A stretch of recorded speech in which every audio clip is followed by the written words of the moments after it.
रोहित, रोहित कहाँ हो? चिल्लाते हुए अनामिका अपने पति के पास पहुंची, जो अपने दोस्तों से गप्पे लड़ा रहा था। उसे दोस्तों के साथ देखकर गुस्से से बोली, कब से तुम्हें बुला रही हूँ, सुनाई नहीं दे रहा? बहरे हो? लगता है मेरे पापा ठगे गए हैं। ये सुनकर रोहित अनामिका को आंखें दिखाते हुए बोला, क्या कह रही हो? वैसे तुम यहाँ क्या कर रही हो? जाओ जाकर स्टेज पर बैठो। अनामिका के कुछ बोलने के पहले ही सभी दोस्त चुटकी लेते हुए बोले, अरे जाओ भाई, भाभी को तुम्हारी जुदाई बर्दाश्त नहीं हो रही है। अब तो हम दोस्तों से बात करने के लिए पहले हाई कमान से परमिशन लेनी होगी। सबके सामने अपना मजाक बनते देखकर रोहित झेंप रहा था। उसे गुस्सा भी आ रहा था, पर क्या करता। चुपचाप सुन रहा था। तभी अनामिका को स्टेज पर नहीं देखकर उसे ढूंढते हुए उसकी सास और ननद वहां आ पहुंची। अनामिका को रोहित के दोस्तों से बात करते हुए देखकर गुस्साते हुए उसकी सास बोली, बहू तुम यहाँ क्या कर रही हो? सारे मेहमान तुम्हारा इंतज़ार कर रहे हैं और तुम यहाँ हंसी मजाक कर रही हो। चलो चुपचाप चलकर स्टेज पर बैठो। लोग क्या सोचेंगे? बहू अपनी रिसेप्शन की पार्टी में पति के दोस्तों से गप्पे लड़ा रही है। दोस्तों ने फिर कहा, आंटी भाभी को क्यों डांट रही हैं? बेचारी से अपने पति को देखे बिना एक पल भी नहीं रहा जा रहा है। ये कहकर सभी हंसने लगे।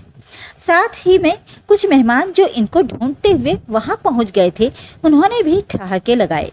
अपना मजाक बनते देखकर सभी झेंप रहे थे, पर अनामिका के मुख पर जरा भी शर्म की लाली नहीं दिखाई दे रही थी।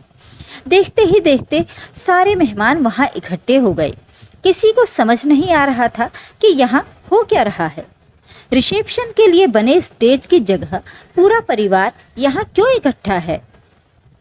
रोहित के पिताजी जो अपने दोस्त को उसकी गाड़ी तक छोड़ने गए थे, उन्होंने अंदर आने पर देखा कि सभी एक जगह पर इकट्ठा हैं, तो वो भी वहां पहुंचे। उन्होंने पहुंचते ही पूछा, यहाँ क्या हो रहा है? सभी यहाँ क्यों इकट्ठा हुए हैं? रोहित के दोस्त हंसी में कुछ कहने ही जा रहे थे कि अनामिका ने उन्हें रोकते हुए कहा, नहीं भैया, आप लोग सही बात नहीं समझे हैं। मैं बताती हूँ कि मैं रोहित को क्यों ढूंढ रही थी। ऐसा है कि पापा बहुत देर तक स्टेज पर बैठने और तेज म्यूजिक के कारण मेरे सर में दर्द हो रहा था। साथ ही साथ प्यास भी लगी थी, तो एक गिलास पानी और अपना सर दबवाने के लिए रोहित को मैं ढूंढ रही थी। ये सुनते ही रोहित के पापा चिल्लाते हुए बोले, बहू पागल हो गई हो क्या? रोहित तुम्हारा सर दबाएगा? एक पल को सन्नाटा सा छा गया। सिर्फ म्यूजिक की हल्की आवाज़ और मेहमानों की धीमी धीमी फुसफुसाहटें सुनाई दे रही थीं। रोहित हक्का बक्का खड़ा था। उसे अब भी समझ में नहीं आ रहा था कि ये सब अचानक कैसे हो गया।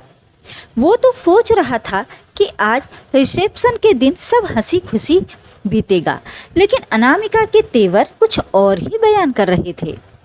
हंसते हुए अनामिका ने कहा, पागल क्यों होंगी? और आप मना करने वाले होते कौन हैं?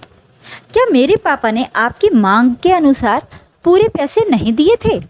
आपने पूरे पैसे लेकर अपने बेटे को मेरे पापा को बेचा है, तो आप किस हक से हमारे बीच में दखल दे रहे हैं? ये सुनते ही उसके ससुर जी ने बोला, बहू तुम ये क्या कह रही हो? कुछ कहना भी है तो घर में कहना। पूरे समाज में इस तरह से हमारी बेइज्जती क्यों कर रही हो? वाह पापा, आपकी बेइज्जती और मेरे पापा की बेइज्जती कुछ नहीं। मेरे पापा ने आपकी हर मांग पूरी की है, फिर भी मंडप खोलते वक्त अंगूठी देने पर आपने पूरे समाज के सामने कितना हंगामा किया और कहा कि जब तक चेन नहीं देंगे तब तक विदाई नहीं होगी। तब क्या मेरे पापा की अपने समाज के सामने बेइज्जती नहीं हुई?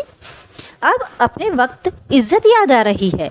मेरे पापा ने आपकी हर एक मांग पूरी की है, इसलिए अब रोहित सिर्फ मेरा है और मैं कल ही इसे लेकर अलग रहने चली जाऊंगी। सभी सर झुकाकर चुप खड़े थे, क्योंकि बहू सही ही कह रही थी।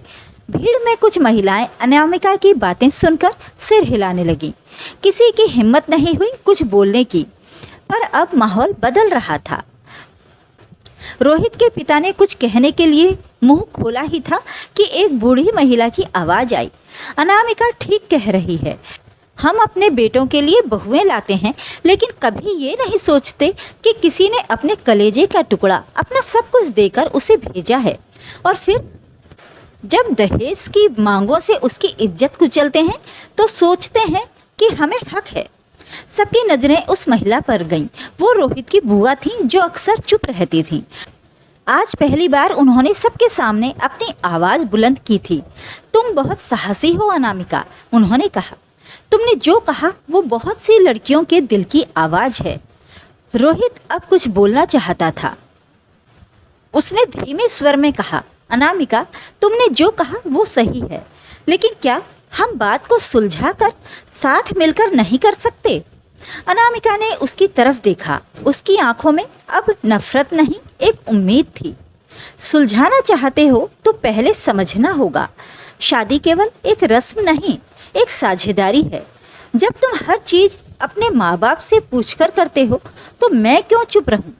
जब बात मेरे आत्मसम्मान की हो, मैं तुम्हें छोड़कर नहीं जा रही, लेकिन अब हम साथ तभी रहेंगे जब ये रिश्ता बराबरी का होगा।